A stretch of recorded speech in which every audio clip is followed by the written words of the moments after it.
r/NoSleep, posted by Reddit user Trailwalker94. I'm a new ranger for the US Forest Service, and I'm nervous about some strange things that have been going on lately. I don't think I should be alive. I met with my supervisor yesterday, and at first, it seemed like it really might have just been a formality. He didn't say anything about the deer. We made small talk for a while, but finally, he broke the safety of our conversation by pausing and saying, "You're probably wondering why I called you back a few days earlier in this rotation." I nodded slowly, and he continued, "Well, we've been really impressed with your performance, and I finally got approval from HQ, so congratulations. You passed your 3-month performance review, and are now a permanent ranger with us." This caught me completely off guard, but I quickly masked my relief and thanked him. We talked a bit more about the increased responsibility, and he gave me my next assignment with the team. I was feeling pretty good, shook his hand, and was on my way out. Before I shut the door behind me, he said, "Hey, before you leave, you mentioned you saw some oddly skinned deer out there. Something scare you?" The blood drained from my face, and I thought about telling the truth, but I instead muttered something about it being a dumb joke.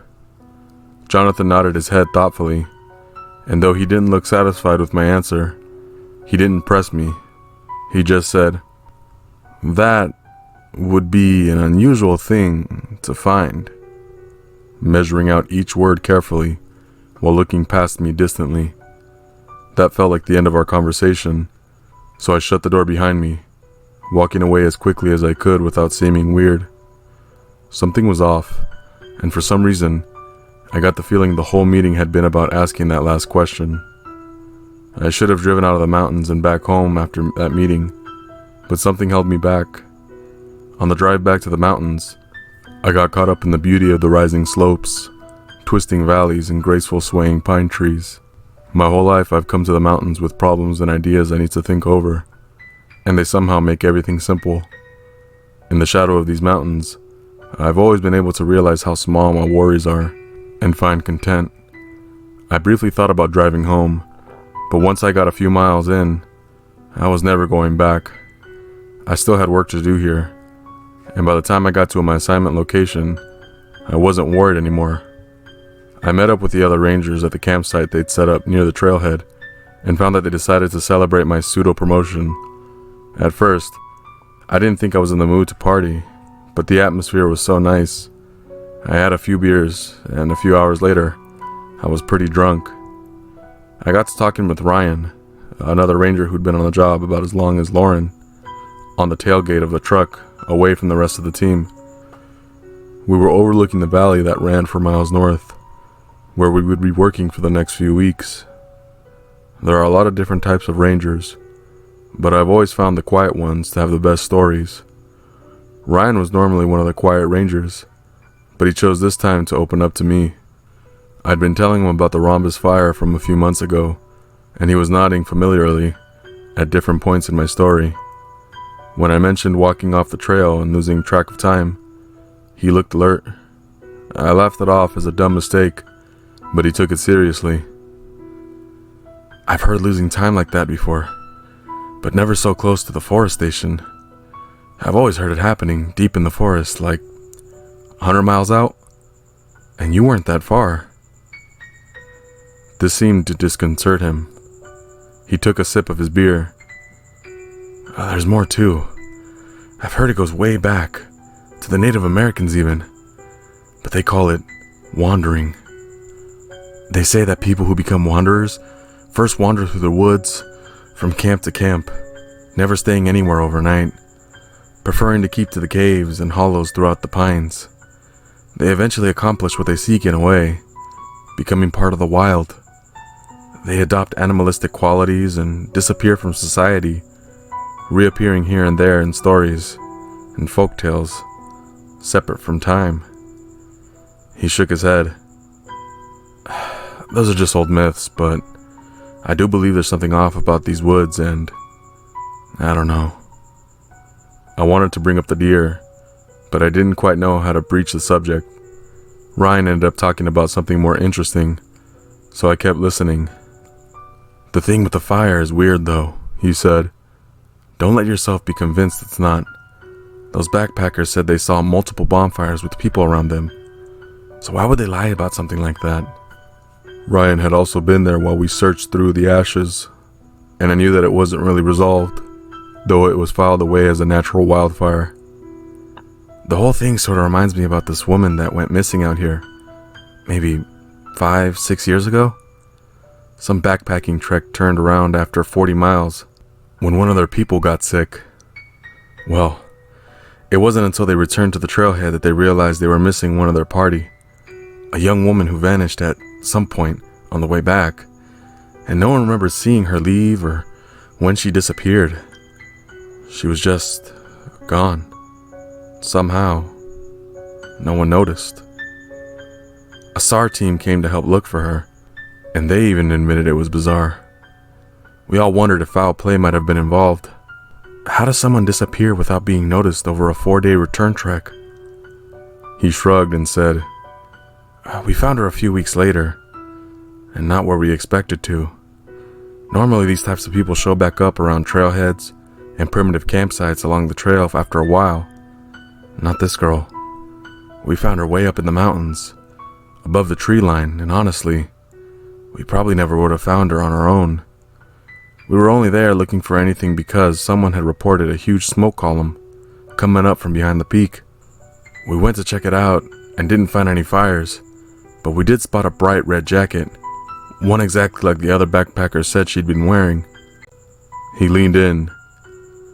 "Over the next couple of days, we brought more people, other SAR teams, and eventually found what was left of her." Closing his eyes, he paused for a moment.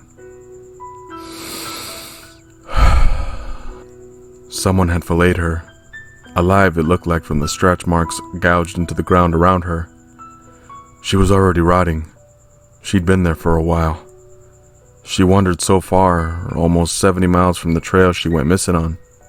Sometimes people go in the wrong direction, but 70 miles wrong? Her group was shocked.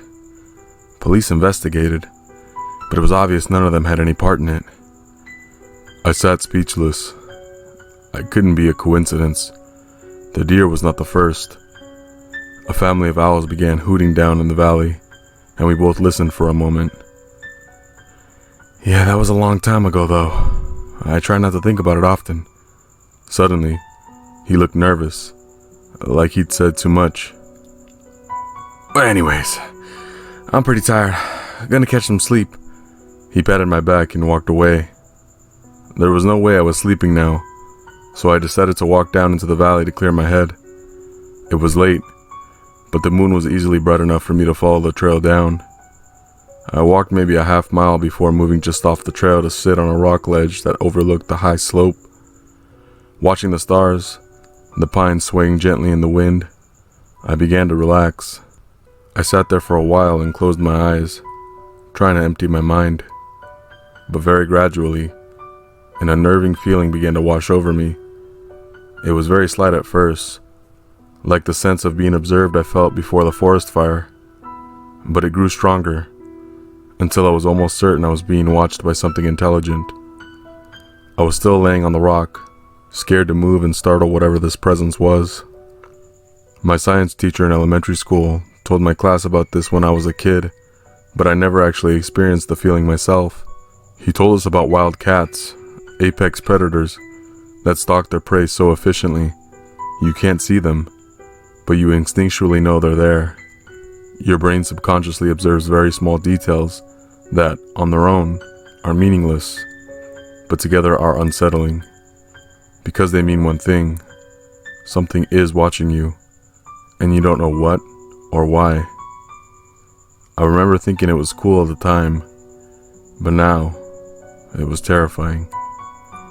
I tried to remain calm while I thought what to do, but I realized I had only one option. I stood up and started sprinting back to the trail and towards the trailhead.